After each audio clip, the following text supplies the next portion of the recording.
live streaming to YouTube. Okay, Yeah, hit the okay. I'm not echoing, so that's a good news. Mhm. Let me just get this down and away. Hello, hello, everyone. We're happy to see you. Um, hopefully, we're being seen okay.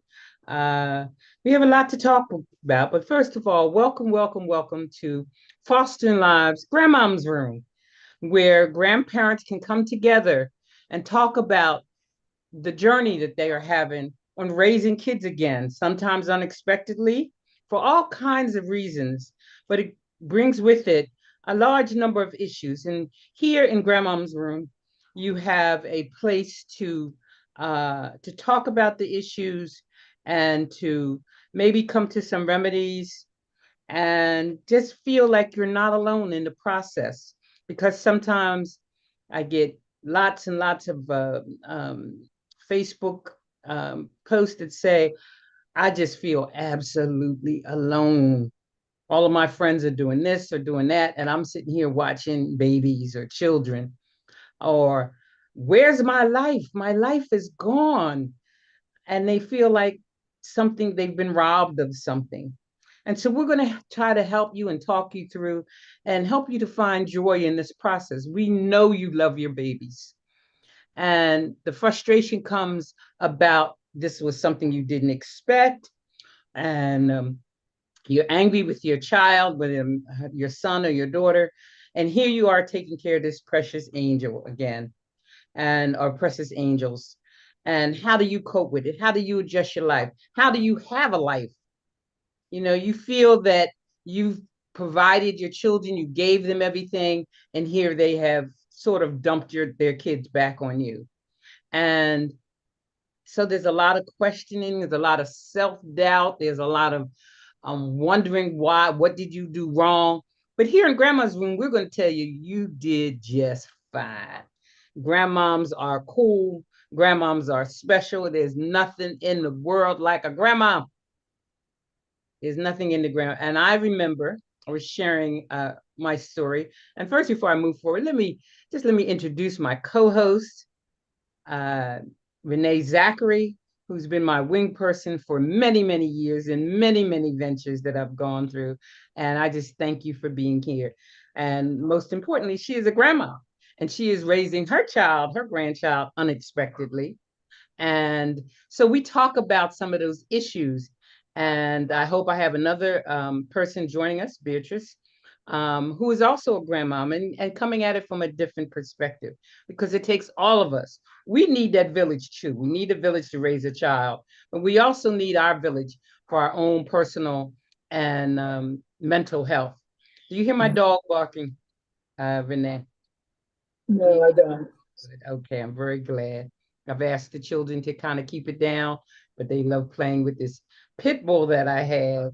That I got this little teeny, teeny pit bull, and he's the size now, and he's only 6 months of a small pony. And can you imagine the small pony in the house? Well, again, the kids love it, and I'm like, oh, what the heck? What else? Bring him on in.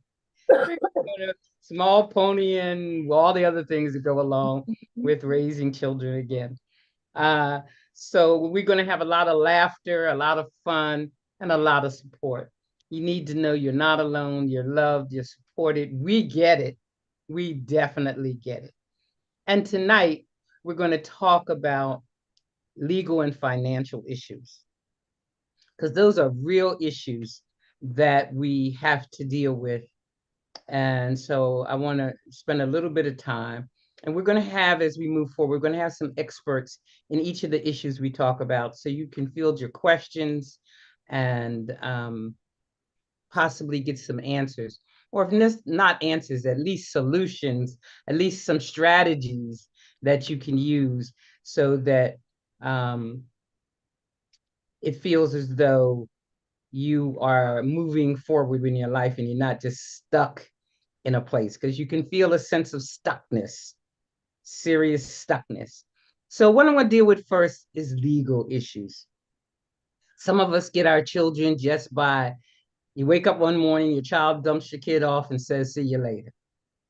or you get a strange phone call in the middle of the day, and all of a sudden you have this child. In my case, it was a 7-day-old baby. And it was similar to for you as well, Renee. Is that correct? Yes. Almost since the baby was born. And here you had put away diapers and bottles and feedings and getting up in the morning. You had put all that away. You were excited about it because you were asked to take the baby. I was shocked by it because that was not my plan. That was not my plan. But here, this little tiny infant bundle of preciousness comes into your life, and and you can't say no. There's no way you can say no. You look at that face and you, oh my God, how can anybody stand to be away from that face? And then their little eyes open and your heart, your heart, your heart. And I hear so many grandparents talk about the fear of the parent coming back to take the kid. So Exactly. we're going to talk a few minutes about that. And what do you do when you have that fear of somebody coming back to take the child? How do you work through that? And I'm going to let you share your experience, and I'll tell you mine. Um, they dropped the child. I picked up the child from the adoption office that the mother had turned the child into, because while she was in the hospital, she didn't want to see the child, she didn't want to touch the child. She went straight to the the system, whatever the system was, and she had already picked out a family for the child and everything. And it was my attorney that put the brakes on it all. I'm like, no, no, no. I didn't even know this child was existing. However, I do know, so that want to be fair. I want to be fair. At the time, I was very angry with the mother because I looked at this baby. How could you not? How could you not want this precious, gorgeous baby? How could you even consider giving your precious away? I mean, that's just something, I don't know how it's done. I don't want to, disparage her, but I just couldn't see how it could be done. But I do understand she had an alcoholic mother at the time. She had just had a baby 9 months before that. It was overwhelming to her. So she was not a bad person. She was not on drugs or any of that nature. It was just that she felt so overwhelmed she could not take the child. And if my son and her were not going to have a relationship, she wanted to offer the child the best chance she could. And she said she just couldn't do it. So I understand that. But nonetheless, it was like, she's better than I am because I couldn't. I just couldn't. That's just the case. So um, here you are with this child. What do you do? Because you, for at first, like, okay, I didn't have this baby. What's going to stop somebody from coming taking this baby? What if the mother wakes up one morning and decides that she wants the baby back after I've spent some time and bonded with it? We gonna be at war? We gonna be at war because no, no. And that's for a long time why I didn't even want to foster children, because once I get them, once I love them, you're not getting them back.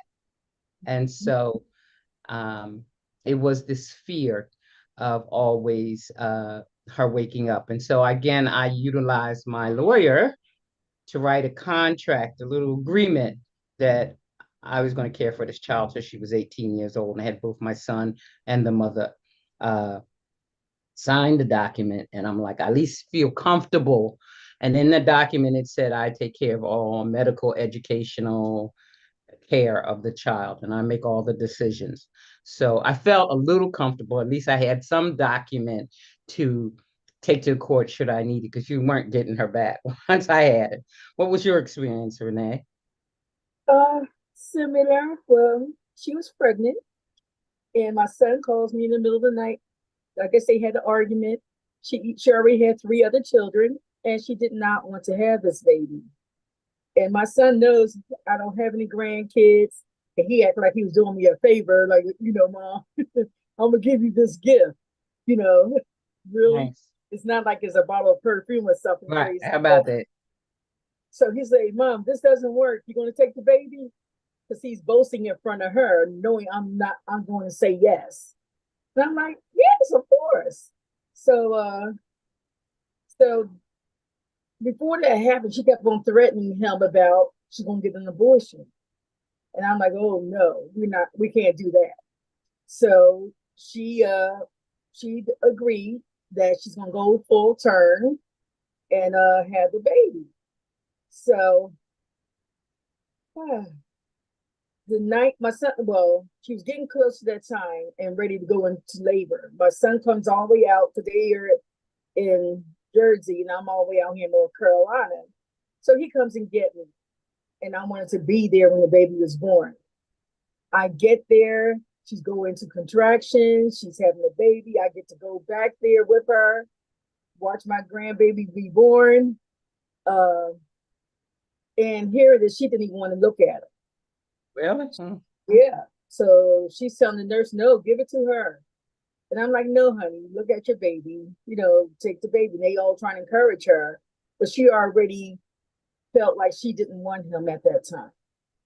And I'm like, oh my goodness, wow. So they hand me the baby. But before that happened, I just want to share this. I'm so mad at the hospital. When she was in labor, they actually grabbed my grandbaby by the neck and pulled him out. And the way he screamed, I knew there was something wrong. And I told them, y'all, something's wrong with him. That's not a normal cry. And so they go get a pediatrician. He comes in, he feels all around his neck and everything. Found out that they fractured his neck. Wow. Yeah. So they up here getting each other eyes and trying to act like I'm not here, and I'm watching every move. And I'm getting hot, because they injured him. So at this point, I'm like, hey, is that where the autism come from? So because so many different things that happened to him during this period. And not only that, the mother was going through a whole lot of trauma beforehand as well. Right. So the baby is born. Then we find out that baby had drug in the system. So we had to deal with DHS getting involved at that time.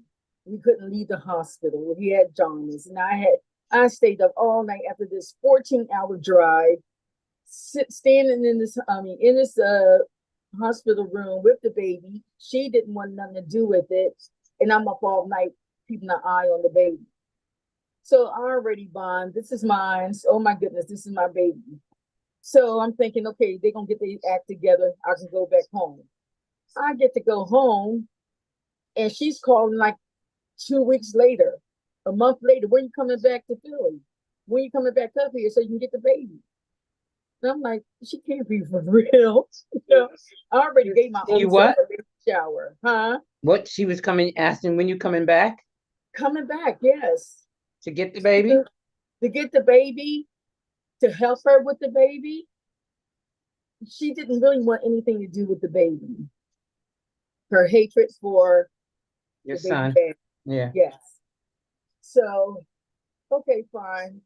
Honey, I can't get up there. So when I got up there, it was like 6 months later, trying to give them time to bond. I mean, she's calling and she's got the baby on the phone and all this kind of stuff. So, okay, I finally get the baby.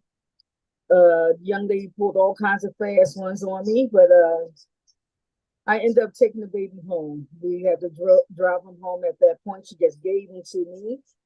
And I realized after getting back home with him, well, wait a minute. I can't do anything. I'm not the baby's mother. I need documents stating that she gave him to me and not look like this was some kind of kidnapping. So I had to have my son. We went to social service and they drawed up this paper. I forgot the name of the paper, but any of the parents can give you the right to have temporary custody guardianship. Yes, temporary guardianship. Yes. So he got it notarized. I think it's after so many months or a year, they have to keep renewing it. Okay. until actually I got to the point where I had to hire a lawyer to help me. So when he did that, that allowed me at least to be able to select a doctor, Right. start getting his birth certificate, I believe, and social security card. Right. Uh, as long as my son was in agreement and the mother didn't interfere. So basically, Correct. that was the part where everything started moving. So, and once I realized she wasn't coming, as a matter of fact, she told me you can take him for 2 weeks and I'll come and get him. Well, 2 weeks turned into a year. Forever. You still have it. But Sure. I got a question. I do have a question because I've had an issue with that. The social security number, because sometimes the mother or the parent or the children like to play with the social security number because they can claim it on their taxes and giving them more of a refund. And then if you claim, because I had that exact thing happen, I'm claiming these children are mine. I'm writing their social security now. And then I get a letter from IRS that says someone else is claiming that and da da da. See, but I had my documents but I had all my documents. So, and this is with my foster and adopted children. I had all my documents so that I just took it to IRS. IRS took it from there. And I did get my refund as I'm supposed to. But you have to be careful with that social security number because Yes. people have played with social security number. And even as recently, I've had the oldest child for 9 years and adopted since 2019. And do you know, as recently as a month ago, I had the mother called me. Now, first of all, I have the mother on a protection from abuse order because my oldest one decided to visit her mother and her mother beat her up. Mm, So I got a protection from abuse order. But she called me because after a number of years, Section 8 finally was getting ready to approve her, and she needed a social security number of a child. And I'm like, are you out of your mind? I don't yes. do that kind of stuff. I mean, you need to go to one of your friends that do that, but no. But that's something that they play with. So you need, and we're saying to grandparents, be careful with those numbers, protect those numbers, and make sure, as we told you last week, document, document, document. Because if you go to IRS with the proper documents and the evidence, they will take your side and they will do whatever they need to do. And if you can prove that that child has been living with you 12 months out of the year, there's nothing they can do. They will definitely side on your side. Don't be frightened. A lot of grandparents are frightened by DHS and IRS and all of that. As long as you have your stuff together, they can be a great help to you because they Yes. went after this parent. Go Yes. ahead. I there with the Social Security when it's time to file taxes. And here you have mom and dad trying to be the first to run over there and claim them. And like neither one of y'all supposed to be claiming them. All right. Because they both no, it's my turn. I'm going to do it. And I'm like, wait a minute. If I wasn't having had proof that he was here with me, then they could have got away with it. Right. Because I've been taking him to the doctors. So and not only that, they knew where the baby lived. So all of this document, he's here. He's not over there. And even the same thing with the WIC. Right. Uh, Right. Mom was mailing me the milk. And wait a minute, I'm not doing anything illegal. Right. No, for no one. And I contact WIC office in their state, and I'm like, this baby lives here with me, and I have my doctors to prove that this child, they have seen the child, and therefore I want the WIC office here and where I live so that I can, collect. So they two offices got together and they realized that I mommy was was the not. fast one. So they kicked her off and then I started receiving it. So everything, grandmoms, listen, again, we cannot stress this enough. Even if you have to create a situation, like go to the doctors uh or some schooling or anything, just prove that this baby live here and let people see that this child is with you. Um, so I had to do all those things, even making all these doctor's appointments and everything that was going on. Um, I had to prove that he lives here and wasn't temporary. It wasn't a temporary stay. Mommy was so slick. She actually had DHS on the phone and said that it was some agreement that her and I had, and that he was just here temporarily. And I had to say while mommy was on the phone that it's not true. This baby lives with me. I have a bed here. He has a crib here. He has everything here. So I don't understand what she's saying. What is she talking about? He lives with me. So it's full of fastness. That's very hard because the grandmothers are often dealing with their own children, and they know there's going to be some repercussion about pulling a slick one, and they don't want to do that. However, for if I'm saying to grandmoms, if you don't want to cause your own anguish and your own problems with these systems, which could mess you up with Social Security, with retirement, don't let your feelings for your adult children interfere with what you need to do for the child. The problem being is the adult children are adults. They have made the choices they have made.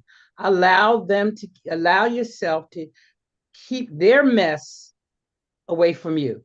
And that's got to be very, very intentional because a lot of it is messy, especially if you're talking incarceration or drugs and even mental health issues.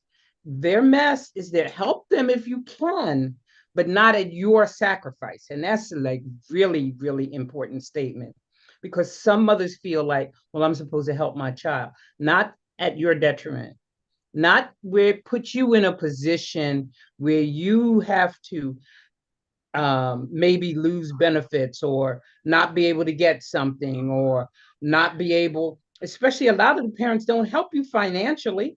Right. They're not sending you child care money like they should. So you're feeding and clothing this child. You don't need anything, any kind of income that you have coming in stopped or messed up because of what choices they're making. So we can't stress this enough, parents, about documentations. And while you wish to help your adult child, your adult child has made some decisions. And what I'm talking about is tough love. And it's hard. A lot of people have like, well, this is my baby too. I mean, this is my child. I've raised this child, and you don't even know who he or she is at this. What? And think about this. If your child was so interested in your welfare, then they wouldn't be doing it. Exactly. Okay. I believe it's a two-way street. If you care about me, then you wouldn't do some of these things. I saw a grandparent just today. The daughter, she has the grandchildren, but the daughter lies and steals and calls DHS on her and calls the police on her. You have to you have to put a break on that.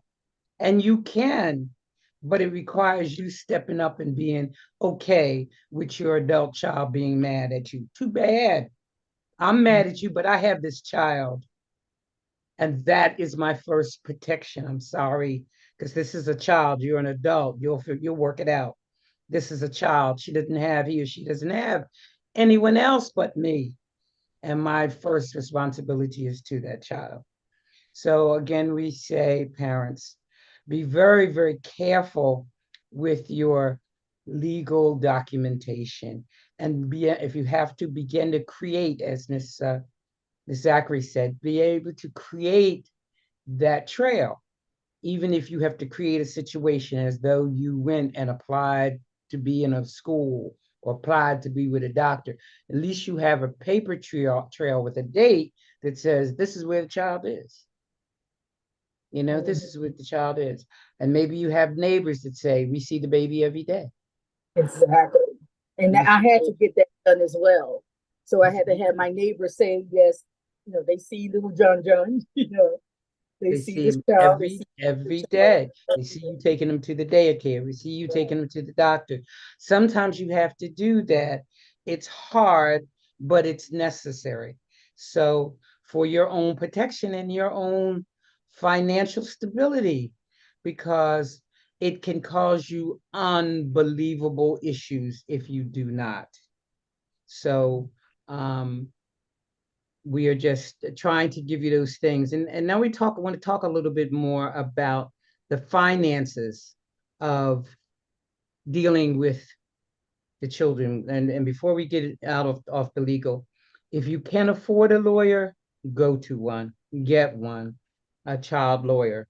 Um, and like Miss Renee did here, she found a great lawyer that just took payments and over a period gave her a little bit at a time till he could he was at a point where he could move on the things she requested. You seek one out. Don't be afraid to speak up and speak out. Don't be afraid to say no. That's not a good lawyer. That's not, you know, if Mhm. he is not willing to work for you, find someone else. Keep going, because if you look up in your on Google or something, you can look for a child advocate, a child law center, or people that work with child issues. You can find someone. It takes a little work, but nonetheless, you can find someone that'll protect your interest. Document, find a lawyer if you can't. Sometimes in many neighborhoods, can go to the family law center. It's free. It's community law center. It's for people who don't have a lot of money but need legal issues. And they take care of things like abuse. They take care of things like anything in custody. They will work with you, and it's free. So this is a part of their advocacy work. Here in Philadelphia, for example, it's Resource for Human Development. They have a lawyer, they have doctors, dentists. If you have low income or zero income, they will work with you. Or if you're foster and adopted, they will work with you. And they're very good. So there's someone out there to help you if you seek the help. Don't feel like you have to sit there and suffer by yourself, because you don't have to suffer by yourself. There are people out here that are going through or have been through, have experienced the same thing, and here to help you. And this is what Grandmom's Room wants to do, is develop a community for you to come safely, where you can share your stories. And we've been there, done that, so we understand. All right, the next topic I want to talk about a little bit is the financial issue. Again, lots of times you're just dropped off and they just feel, okay, their hands are washed. They don't have nothing to do with it. Now they want to collect money. If they're on welfare, they want to collect that extra money for the extra child. If they're getting food stamps, they want to see their food stamps increased. They don't care that you're starving and that you need diapers and Similac and all of that kind of stuff for your baby. What do you do? Do you want to share some of your story, and I'll share mine as well? Well, I have a baby, and my baby needs to eat, and he needs the roof over his head, even though I'm already providing the roof, but it's still a lot to take care of a little one. So as a mommy, grandmommy, I wouldn't apply for the food stamps, the WIC, what the medical cards. Uh, I needed all those things simply because babies need their shots. They need to be seen every so often. Uh, and who's going to pay for that? I didn't have funds, to handle another child like that. So I had to apply. And I had let my social worker knows that the mommy has some on her card, but he doesn't live there. He's with me. And then with me having that guardianship paper, uh, and they saw that he lived here in North Carolina. So why is mommy stealing Collecting, right. this from the system? So I have to not I don't mess things up with them. So you have to remove the little baby from off of your records, because he lives here with me and he's here 24/7. Uh, so yeah, that's how I begin to create this paperwork and being able to get everything that He I'm needed supposed to have that for he him. needed. And he Yeah. has, as he's gotten older, you know that he has special needs. So it's even more important that you have the documentation. Again, good. You're getting ready Yeah, to because say at something. that time I didn't know that he had special needs, that he was Right. special. And I'm up here fussing with them like, no, there's nothing wrong with him. What are you talking about? But as time went on, then we realized, or I began to accept that he is special needs, and then I had to apply for Social Security. So I had a team that was working with me. I mean, God was guiding me through all of these Mhm. avenues. I mean, I had the teachers and the daycare providers and all the different programs. Everybody was helping me create this paperwork so I could take to Social Security. So I had that ready, and then all the other programs that they wanted to put him in because he is a special needs. So everything just started snowballing. Don't be afraid. Just get out there, And you do ask it. what network, ask everybody. You get the best help that you can. And I mean, I tell you, they all was working. It was rough. There were times when I like, oh, they losing paper, and this person didn't get this and they didn't get that. But I had a team that was helping me, and everything just fell in place. Okay, two things that are very, very important that I want to say that you Mhm. said. It is tough. Yes. It takes time. It is not going to be quick. It's Ooh. going to feel like it's taking forever, but it will fall in place after a period of time. If you do what you need to do, it will all come together. Quite often, a lot of the grandmothers that I speak to and see have kids from the time they're infants until they're grown. So that's a lot of years. That's 18 years Mhm. or less. It takes 2 or 3 years easily. So if Yeah. you're not going to have it in 30 days, you're not going to have it in 90 days, expect it to be 2 or 3 years and sometimes longer. But it starts to trickle in little by little. You'll get your WIC, or you'll get your food stamps, and um, you'll get other support. If you have special needs, you have the ability, as Miss Renee says, to go to Social Security. It's not a short process.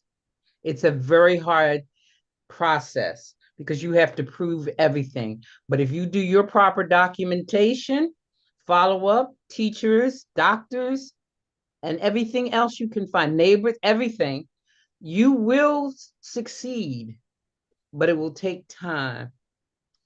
I'm Um, surprised I'm here, because no, I'm there was a lot of, what do you say, blood, sweat, and tears. no, Oh my goodness. And I can't believe it.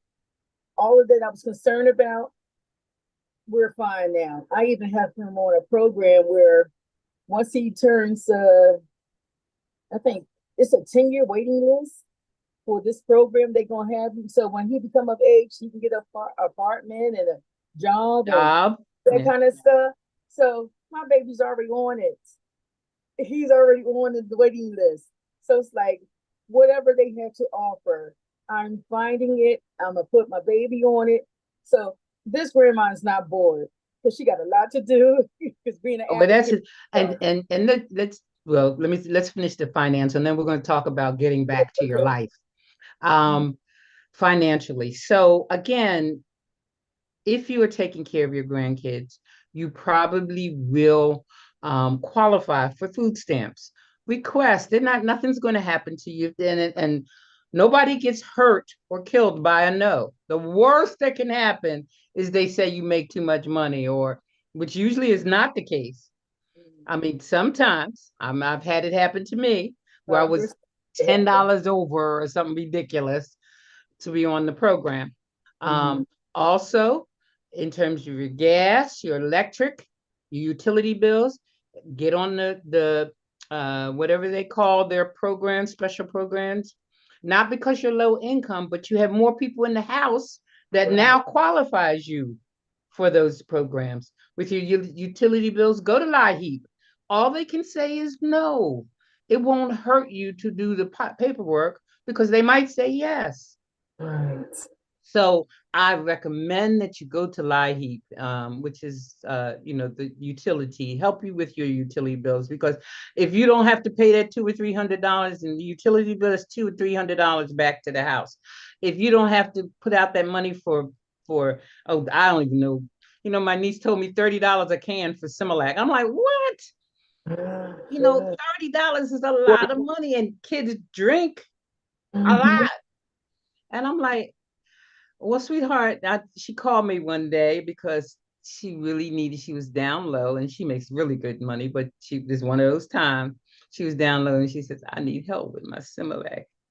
And I mean, help, I can help. And I'm like, baby, I'll help you with it. But let me tell you a little story about how you make formula, okay? It's the old fashioned way. It works. You may not want to do it every day, but should you need to do it, Yeah. you know how. I remember before Pampers, washing my baby's diapers on my hands. I didn't Yeah. have a diaper service for my son 53 years ago.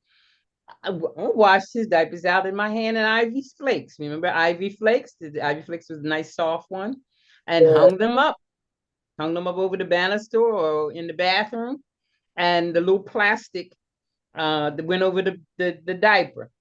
Right. Uh, I went in the store to buy him a little plastic pants, and they had a Gloria Vanderbilt name on the back of the plastic. And the plastic usually costs $2 or $3, but this plastic was $15. I'm going to say, if somebody's name is on my child's butt, it's going to be mine because I'm the one that's working, not going to be Gloria Vanderbilt. Right. But I mean, that was a sidebar. But nonetheless, uh, don't be afraid. Apply, as Miss Renee said, apply for every single program. And a lot of it comes to pride. I mean, I know with my own grandchild and then with my foster and adopted children, I was prideful. My husband and I always made really good money. And so I'm not going to go to no welfare office. Give me a break. I'm not doing that. No. I guess who got there? Right. Especially since I'm now a widow and I still made too much money, but I was able to get some of the food stamps for a minute. And the important thing is their medical insurance is taken care of until they're 21 years old. I have not paid for a shot, nothing. One has asthma pretty bad, and I've not paid for anything. She also was burned, and she's had laser treatment and surgery. Never paid a dime for medical expense in anything. So if you have guardianship of your children, you can get the Medicaid, and that keeps because doctor's appointments, doctor bills are expensive. Why would you run that up if you have two? I have grandparents that say they have 2 and 3 and 4 and 5 of their grandchildren. No, you're not going to try to do that by yourself. You cannot do that by yourself. You're on a limited income now from being once upon a time you might have been out there working, and you don't want to have to work at this point in your age at 60 and 70 or even 50 something, being back out there in the workforce, clocking in every day. You don't want to do that. Or little part-time work as a salesperson or as a cashier because you need to be home with your babies. And so you seek those services out. Try to put away your pride because that's what the services are for. They are for you to for families that need assistance, and you need assistance with raising your grandchildren. It's Yes. not fair. Go ahead. Mhm. You were No, I'm saying, agreeing with you. Yes. Yeah. You can't. You need the support. You truly do. And once you get one part of it going, and then everything falls in its so, place. right, they kind of pick it up from the other person. And so it really, it really is beneficial. So we suggest that going after your children is often a waste of time. Yeah. We would like them to think that they should help financially support their child, but that's not how they feel. And so instead of you frustrating yourself, go get the programs that are out there to support you. And don't feel prideful about it. Just feel that you are doing what you need to do for the betterment of your child and to make your life easier, make your life a lot easier. Okay. So that's the financial, and there's a lot of things. Also, make sure that you have life insurance and the babies have life insurance. I'm just going to say that, and that you have a will, that you have a will that kind of identifies what you want to happen if something happens to you, and then ultimately, if you wind up adopting the children, you need to spell that out. If something happens to you, one of the lots of the parents I see on Facebook and in the grandparents group say, "Oh my God, if something happens to me, what will happen to my baby?" That's a conversation you need to have. You need to try to identify someone who's willing to take your child or children should something happen to you, because something can happen to you. You also need to make sure you have life insurance, not necessarily to cover, but to make sure that the transition is easier. Those are hard things to talk about. With you taking on this responsibility, it is important. And I will also say to you, Gerber Life, you can have life insurance for the kids very cheaply at $1 or $2, and it's worth it to have. So we're going to just recommend that too, because things happen. Car accidents happen, things happen. And so you want to try to position yourself so it doesn't completely destroy your world, because it can. So again, we're just offering you the documentation, applying for the programs, um, getting the proof that's necessary through documentation that you can get the benefit of Medicaid, Social Security, whatever the situation may be. We want you to be able to be not financially strapped. And therefore, because when you're stressed by money, you can't think. You can't think. Nothing is making sense to you. And you already have children who are traumatized. Some of them have behavior issues. Some of them might be autistic, like in Miss Renee's case. Some of it might be a whole myriad of things, but nonetheless, you need to be as clear-headed as you possibly can. And you're dealing with angry children, adult children coming at you, and you got to be able to fend that off and not be disrupted by your children. So the last topic that we talk about, again, all of these things that we are having are online. So you can go to our Fostering Lives Grandmoms Room page, channel, and get all of this information for you to use at your own convenience. But the last thing we're going to talk about that I see I'll come up a whole lot uh, for this podcast is a lot of grandparents saying, "What happened to my life? I I don't feel like myself. I'm always tired. I'm always angry." And you're tired and you're angry because you are stressed and depressed. And that is a mental health symptoms and red flag that you need to take extremely seriously.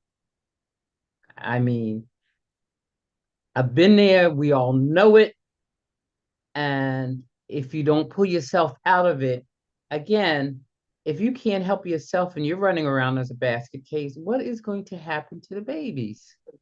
What's going to happen to them should you, and you will make yourself ill.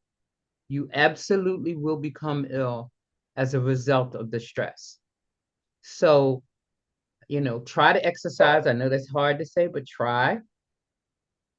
Try to find some time for yourself, um, that's only for you.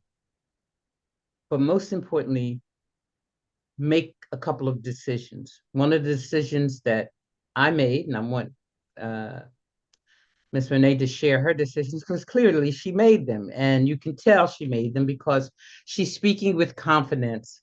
So you know she's gotten past the dark side. But it's a dark side. And we acknowledge that dark side. And when it's deep, it will get you so that you can't even get out of bed. It gets so bad. And you cry a lot. For me, I was on my knees a lot. I was doing a lot of praying because I just didn't know what to do. I didn't know what to, I've had over 40 years of education and experience, but this was new. This was different. I couldn't solve it with my wonderful knowledge. I don't care how many PhDs I had. It was hard and it was difficult. And I'm dealing with adult children. I don't understand what's going on with you. What? This is not what I've raised. And especially to You some don't recognize them. and some grandparents are dealing with kids actually doing some wild stuff and I hate you and then my thing is hold up, stop, stop, stop. Can't say that enough. You are there standing in the place of a parent that you didn't have to do. You're taking on something that you didn't expect to take on. You're doing the best you can.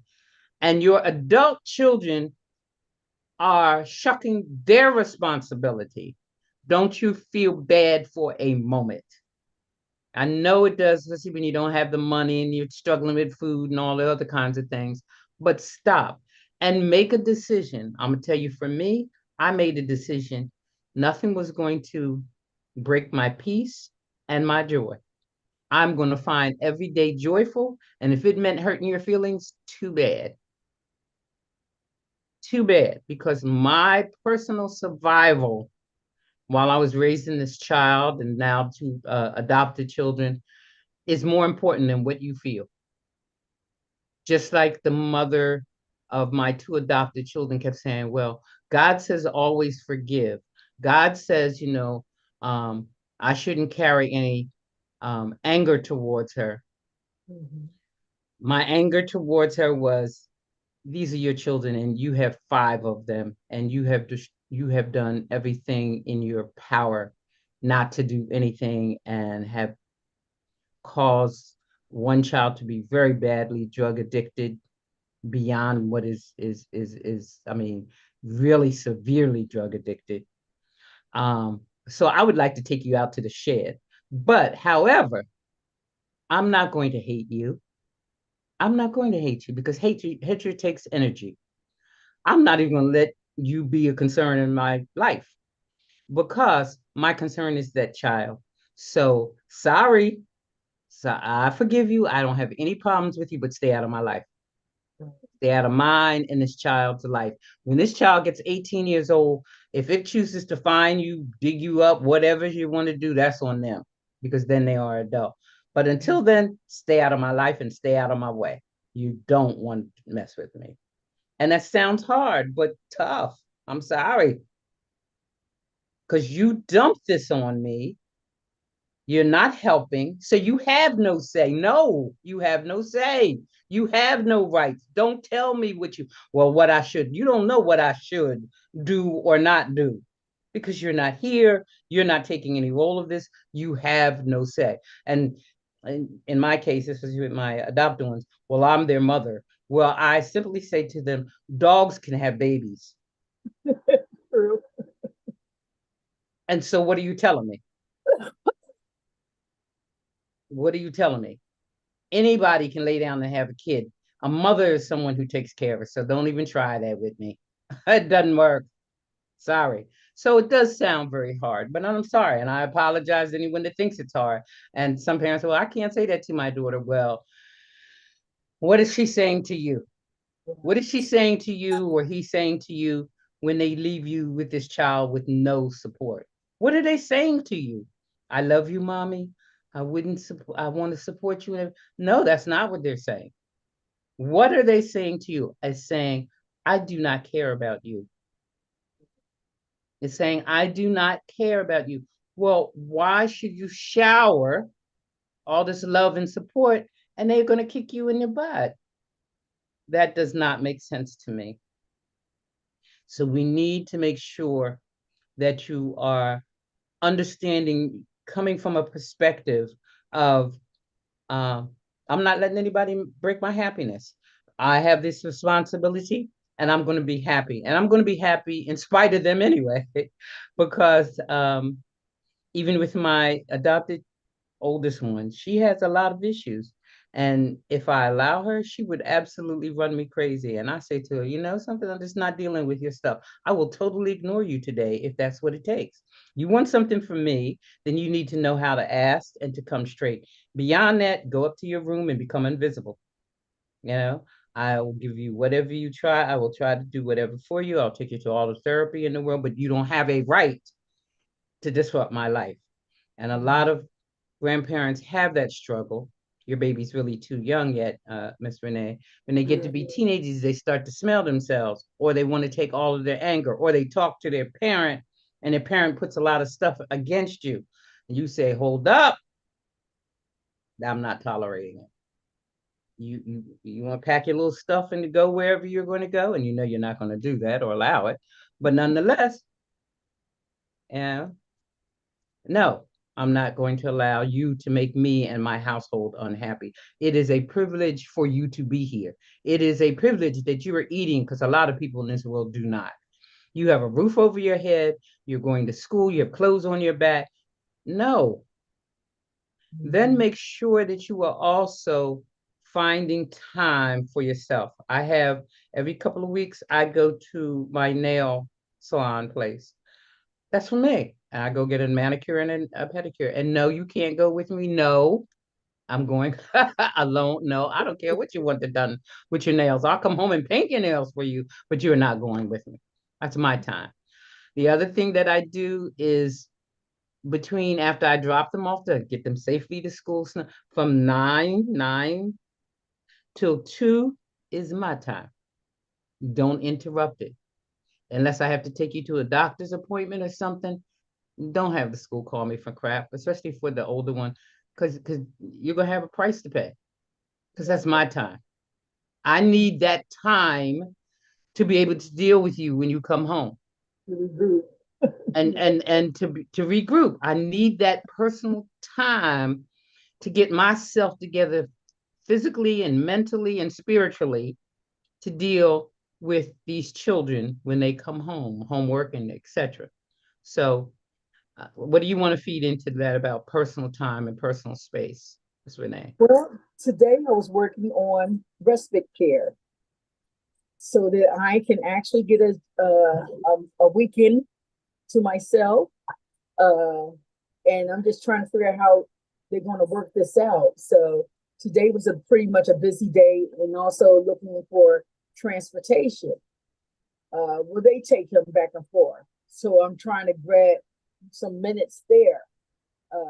So everything with concerning that is all in the works, because we was working on that today because I was approved for respite care. Now it's all about trying to find out how much time can I have. Now my day is now this time is from 10 to 4. So 10 to 4 is my time in between that slot. So I'm at the gym. I don't sleep well. So I should be sleeping. And I'm going to get better on that. Or I may take myself out to shop or to have lunch alone.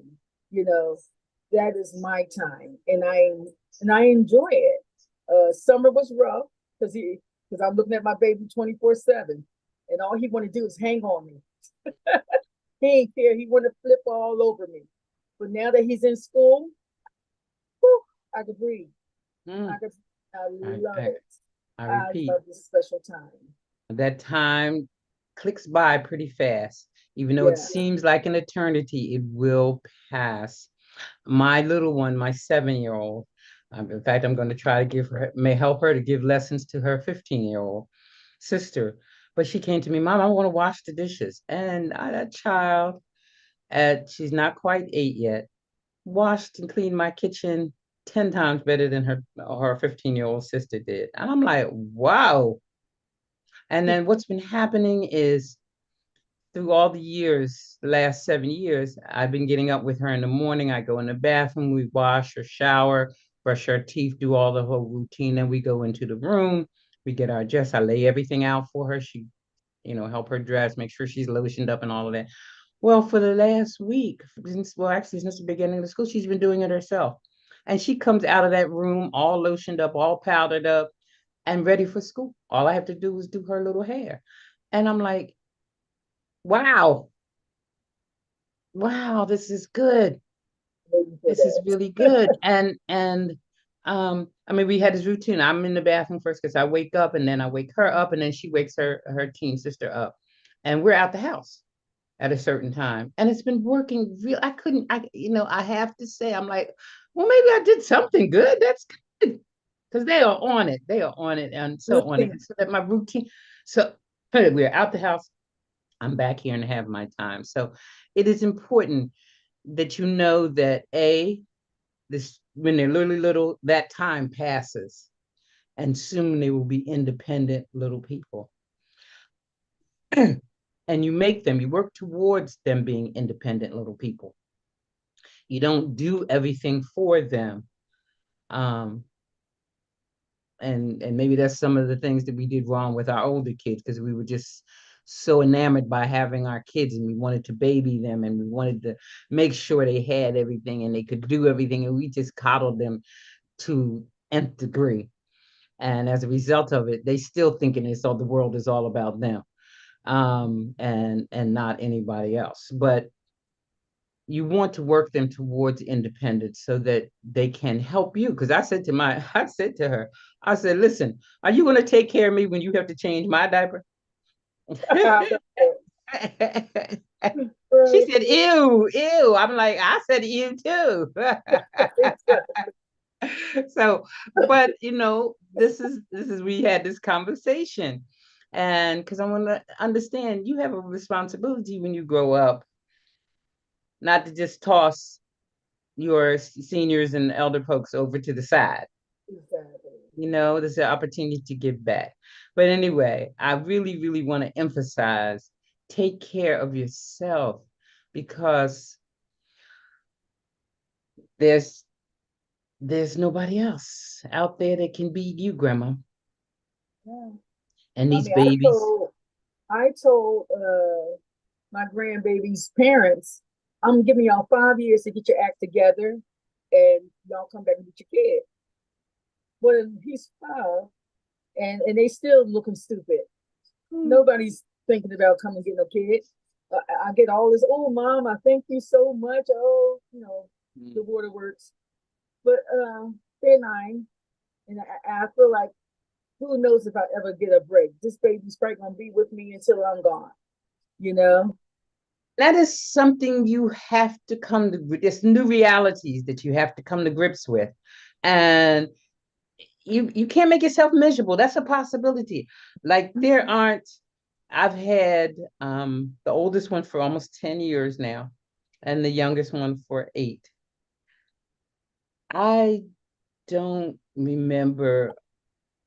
I remember a week that my sister came over and watched my child and my dog, Mhm. um, while I went down to visit my son. But beyond that, normally I don't get any breaks, weekends, days. I just 24/7, these babies are with me. So that's why I find and take very seriously my private time that I do have, and I guard it jealously.